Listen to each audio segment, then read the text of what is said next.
ये कहानी है नागिस्तान की, जहाँ नाग लोग की तरह ही नाग नागिन के जोड़े रहा करते थे। कहने को तो वो जगह नाग नागों की थी, मगर दोनों जगह के नाग नागिन एक दूसरे को बिल्कुल पसंद नहीं करते थे। नागिस्तान के नाग नागिन नाग लोग के नाग नागिन से बहुत नफरत करते थे। आए दिन दोनों में बहुत झगड़े होते थे। कोई कहता नागिस्तान के लोग ज्यादा अच्छे हैं तो कोई कहता नाग लोग के। फिर सालों पहले नागिस्तान नाग लोक से दूर जाकर पृथ्वी लोक पर एक सुनसान जंगल में आकर बस गया। पृथ्वी लोक के लोग नागिस्तान को शिव जी की कृपा समझकर पूजने लग गए और धीरे धीरे नागिस्तान एक बड़ा गांव बन गया। कहानी की शुरुआत होती है। दुल्हन बनी एक बहुत सुंदर लड़की को किसी ने रस्सी से बांधकर अंधेरी गुफा में कैद कर रखा है। कपड़े से मुंह बांधा हुआ है और वो रो रही है। और वहीं दूसरी जगह पे शादी की तैयारियां चल रही हैं और मंडप में दूल्हा दुल्हन बैठे हैं। दुल्हन के चेहरे पर घूंघट है और वो मुस्कुरा रही है। दुल्हन सामने देखती है और शैतानी हंसी हंसती है। ये बात 15 साल पहले की है, जब नागिस्तान गांव में नागराज और नागरानी का जोड़ा रहता था। उनके घर 2 जुड़वा नागिनों ने जन्म लिया। कहने को तो चेहरे से वो जुड़वा ही थीं, लेकिन दोनों का शरीर भी एक दूसरे से जुड़ा हुआ था। प्रिय, ये शिव जी का कैसा कहर है हम पर। संतान के नाम पर केवल ये 2 बच्चियां दी हैं, और वो भी ऐसी। नागराज, ये आप कैसी बातें कर रहे हैं? आखिर ये हमारी बच्चियां हैं और ये ऐसी हैं तो इनमें इनका क्या दोष? मगर ये उम्र भर ऐसी ही तो नहीं रह सकती ना। हमें आखिर कुछ तो करना ही होगा। आप क्या सोच रहे हैं? नागराज सबसे बड़े वैद्य को बुलाता है और दोनों बच्चियों को दिखाता है। वैद्य जी, अब केवल आपके हाथ में ही है। मैं आपके हाथ जोड़ता हूँ। आप मुझे बताइए, क्या मेरी दोनों बच्चियों का, नागिनों का शरीर एक दूसरे से अलग हो सकता है? जी नहीं नागराज, ये मेरे बस की बात नहीं है। ये तो प्रकृति की रचना है। हाँ, लेकिन मैंने सुना है कि नागलोक के हकीम के पास इसका इलाज ज़रूर है। आप एक बार उनसे बात करिए। और वैद्य वहां से चला जाता है। नागिस्तान का नागराज नागलोक जाता है और नागलोक के राजा के सामने अपनी बात रखता है। मैंने सुना है नागलोक के हकीम के पास मेरे जुड़वा नागिनों को अलग करने का उपाय है। तो तू आ ही गया मेरे पास। देख तो कैसे गिड़गिड़ा रहा है। नियति ने तुझे मेरे सामने खड़ा कर ही दिया।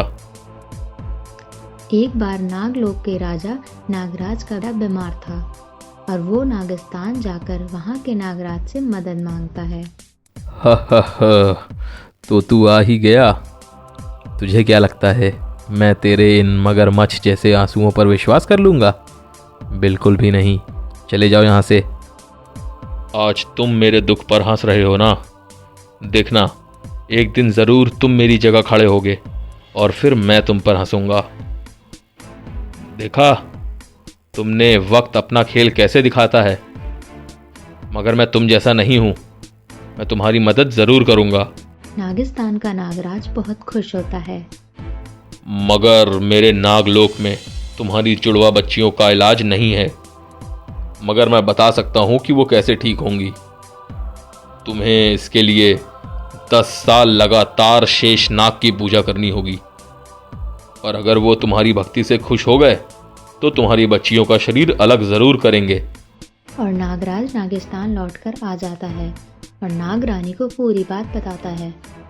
प्रिय, अब मैं पहाड़ों पे तपस्या करने जा रहा हूँ और 10 वर्षों के बाद ही लौटूंगा। अपने बच्चों के लिए मुझे ये तपस्या करनी ही होगी। और फिर नागरानी दोनों अपनी जुड़वा बच्चियों का ख्याल रखने लगी और नागरानी ने दोनों बच्चियों का नाम बहुत ही प्यारा रखा था। एक नागिन का नाम था विशाखा और दूसरी का शलाखा। जैसे जैसे नागिनें बड़ी होती गईं, उनकी शैतानियां भी बढ़ रही थीं। विशाखा हमेशा ही शलाखा को तंग करती थी। जब शलाखा सो जाती थी तो विशाखा आधा लड्डू खाकर उसके पास रख देती थी और खुद सो जाती थी। और जब नागरानी देखती हैं तो, शलाखा, मैंने कितनी बार समझाया है कि लड्डू नहीं खाना है, पर तुम मेरी कोई बात नहीं मानती। पर माँ, मैंने तो लड्डू को हाथ भी नहीं लगाया था। अरे, तू तो झूठ भी बोलने लगी। माँ, शलाखा तो बिगड़ रही है। और विशाखा शलाखा को यूं ही चिढ़ाती थी। एक दिन ऐसा हुआ, सुबह का टाइम था, विशाखा को फिर से शैतानी सूझी और वो भी शलाखा को खींचकर नदी के किनारे ले गई और खुद नदी में पांव डालकर बैठ गई और जोर जोर से चिल्लाकर शलाखा को उठाने लगी। उठ शलाखा उठ, देख हम कहाँ आ गए। और ये बोलकर पानी में पैर लटकाकर सोने का नाटक करने लगी और शलाखा उठकर देखती है। अरे, यूं तू हमें कहाँ लेकर आ गई पागल लड़की। तभी नागरानी वहां आ जाती है और विशाखा को पानी में लटका हुआ देखती है तो भागकर विशाखा को पानी से बाहर निकालती है और शलाखा को जोर से एक थप्पड़ लगाती है। तेरी शैतानियां अब इतनी बढ़ गई हैं कि आज तू अपनी बहन को डुबाने ले आई। वो तो मैं समय पर आ गई, वरना तू विशाखा को तो मार ही डालती आज। माँ, मैं यहाँ कैसे आ गई? मैं तो अपने कमरे में सो रही थी ना। विशाखा नाटक करते हुए। माँ, आप गलत समझ रही हो। यहाँ मैं इसको नहीं बल्कि ये मुझे लेकर आई है। चुप, एकदम चुप। तुम दोनों ने हमें बहुत परेशान कर दिया है। जल्दी से शेषनाग तुम्हारे पिता की तपस्या से प्रसन्न हो जाए, बस फिर तुम दोनों का शरीर अलग हो जाएगा और फिर तुम दोनों की शादी मैं किसी जंगली जानवर से करा दूंगी। माँ, जंगली जानवर से क्यों? हाँ, और फिर तुम दोनों ऐसे ही शैतानियां करोगे तो वो तुम दोनों को खा जाएगा। माँ, आप हमें डराना बंद करो। तीनों वापस घर पहुंच जाते हैं। अच्छा माँ, ये शादी क्या होता है? शादी नहीं पता तुझे बुद्धू? शादी में बहुत सारे लोग आते हैं और नृत्य करते हैं। विशाखा उठकर नृत्य करने लगती है और शलाखा भी उसी के साथ उठ जाती है। नहीं, रुक जाओ, मुझे नहीं नाचना, बंद करो इसे। माँ, इसे रोको ना, मुझे दर्द हो रहा है। और फिर दोनों एक दूसरे के बाल पकड़कर लड़ने लगती हैं। अरे बस करो दोनों, शांति से बैठ जाओ यहाँ, मैं तुम्हें एक कहानी सुनाती हूँ। कहानी में दो बहुत प्यारी नागिनें हैं, एक विशाखा और एक शलाखा। दोनों नागिनें अपनी माँ की बातें बहुत ध्यान से सुनती हैं। विशाखा और शलाखा दोनों जुड़वा बहनें थीं, लेकिन दोनों का शरीर अलग था।